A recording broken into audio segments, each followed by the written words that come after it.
তো বন্ধুরা দেখো আজকে কি রান্না হয়েছে তোমাদের সাথে শেয়ার করতে চলে আসলাম।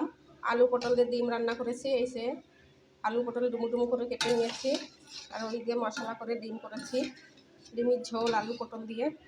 তো চলো আমার শ্বশুরকে খেতে দেবো, থালাটা গুছিয়ে নিই। আপনারা অবশ্যই লাইক কমেন্ট করে বলবেন কীরকম হয়েছে দেখতে।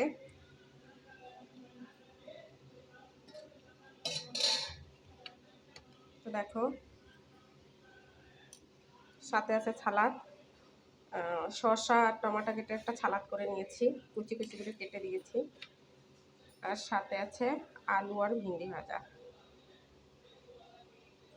তো দেখো থালাটা আমার একদম রেডি হয়ে গেছে।